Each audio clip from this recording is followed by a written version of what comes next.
What do I need to do before I port? Do I need to do anything special? Or just walk in and tell them I want to port? Walk in, get your identity and send an SMS to a code to, I so think every port to a code.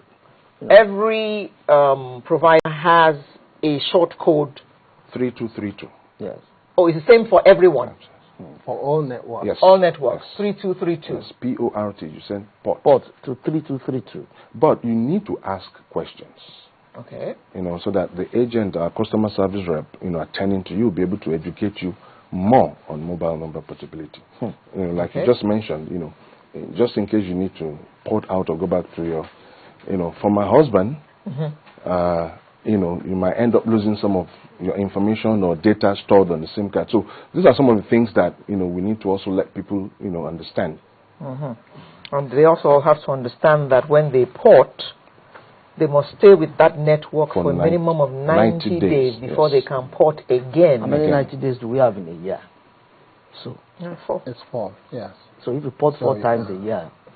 Well, what are you porting all over the place for anyway? Those are the issues. I really do not understand. Well, if you're not getting the good quality service that you expect, it seems the problem is across the board. Let's begin to ask ourselves some very fundamental questions.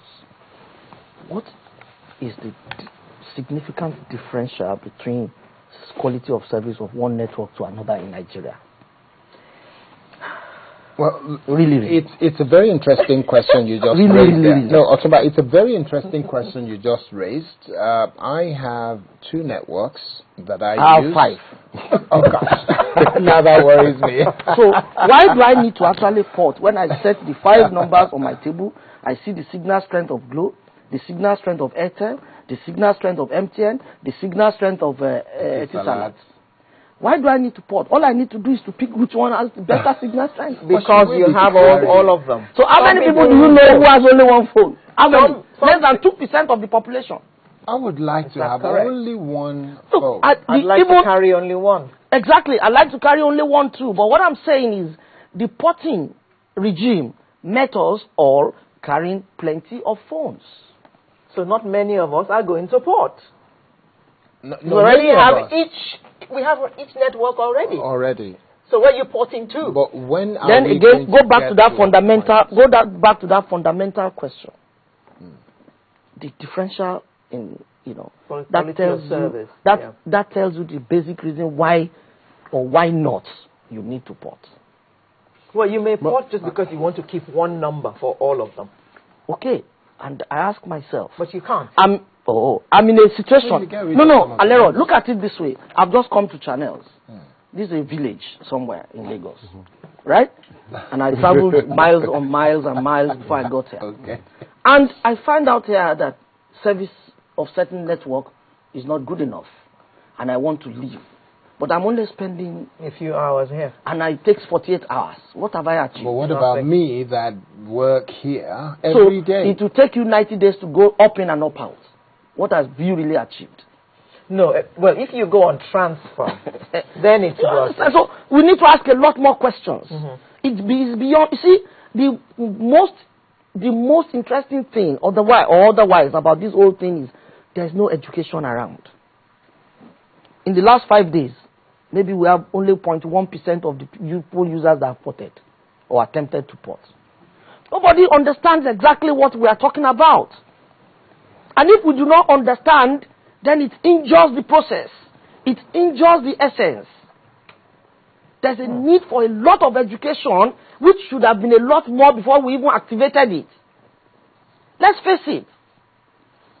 Then, do you ever think about the environment at all?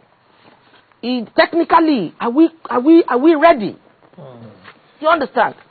Okay. These are all the questions that are necessary before we start to complicate an already complicated situation. Voice service is not perfect as we speak. Yes. You know how many call drops you go through. I am glad we've got 2 experts in the house, and we will be quite delighted to take on some of those key issues. But a question that's just come in via email says, please be specific. If I decide to port from Airtel to Glo, does that mean when next I want to charge my Airtel, I will now use Glo recharge card since they ported to Glow. Does it mean, is that what it means for them? Because this person, Kunle Adeshokon, wants to know. Yes, that's what it means. So it means every time you port... Once you are on the network, once you have migrated, once you have ported successfully to a new network, you are on the regime of that new network. So you enjoy the tariff, you enjoy the benefits, you enjoy the problems. Basically, that's the essence of it. Okay. This one is from Moses. Actually, he's written in from the UK somewhere. Oh, nice to know that you all are watching us out there. Oh, he said, I'm not enthusiastic about the number portability concept in Nigeria for two reasons. A fundamental question is, are operators able to provide quality service and accommodate migrating subscribers? If operators already have such excess capacity, I think they will provide quality service to their subscribers in the first place. And subscribers will not port their number for reasons relating to poor services. Already, a lot of people are subscribed to various operators concurrently. So, number porting doesn't appear to be an immediate reaction, which is what you're saying. I think the route to improved service is not number portability. It will end as a marketing sales mechanism for operators as it already is emerging. Rejoice not yet, Nigerian GSM subscribers. Thank you for your care, Moses. Yeah. Well, someone was just asking here. Kunle says, how does this work for postpaid customers? How does it work for postpaid customers? Okay. You already have your month that you've paid, you're unhappy. You now want to move from one network to the other.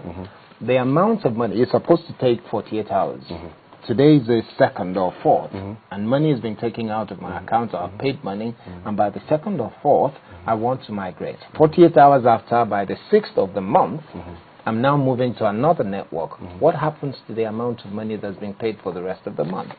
Well, again, it's something, I mean, when you walk into the outlets, again, like I said, you need to ask questions. Well, as a postpaid subscriber, the same thing that happens to the prepaid customer also happens to the postpaid customer. The difference is, you are paying, a monthly bill whereby the prepaid is buying recharge cards, scratching and loading on your phone. So basically, as a postpaid customer, when you move, you need to first of all, settle your bill, from where you're coming from. And if you don't, it doesn't mean we're not going to port you to our network. But at some point, you still have to pay the bill from the service provider. What about those if I have credit already?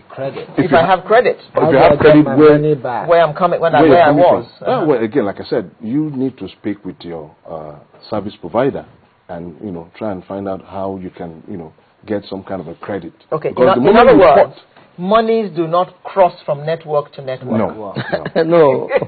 No, that's not. Credit, debit, you have to settle. Stay there when next to come and use it up. Even as a prepaid, if you have if you have 80 naira left as a prepaid customer on your phone, you need to make sure you exhaust it before you port, or else you lose. Okay. You lose the amount. You can come back and use it at some point. No. You lose that amount. Once you port even if you port back in, the money is gone. Okay, that is a serious one. I think NCC should look into that. Well, they should. Well, in that case, we too should be discerning and port only when we have exhausted our funds. But if we owe, we still have to go back and pay. Yes. We're ported, but we're still registered as owing a network. As owing. What will network then do to get their money? Oh my God! Because you said that it's not going to. They're not going to stop from porting somebody who's owing them money because he's owing money. Of course. That's the regulatory requirement. Absolutely. No, because it's not you're not owing the person you're porting to. I'm the recipient. Yes, you're owing the person you're porting from. If I'm with network A, okay. We don't want to use name now. Okay. If I'm with network A and I want to go to network B, and I'm owing network A 50 naira or 100 naira for usage, and then I'm going to network B, will network A say you have to pay us before you go? They may have a mechanism that will deter you from going. I say, please clear your bills before you move on. Why would you want to owe us and run away? B is not going to say, I'm not going to take you. No. Because you're owing network A. Because you're owing network A. The mechanism will work it out such that you have to clear, you have to be eligible to port. There must be, porting eligibility. That is sounding quite vague, because then it means there's going to be a number of small letters. If you owe, for instance, Airtel has a system where when you are in dire need of credit, you can ask them. They will load your phone with credit immediately, and by the time you load another time, they remove their money. Postpaid. No. Prepaid, yeah. Okay.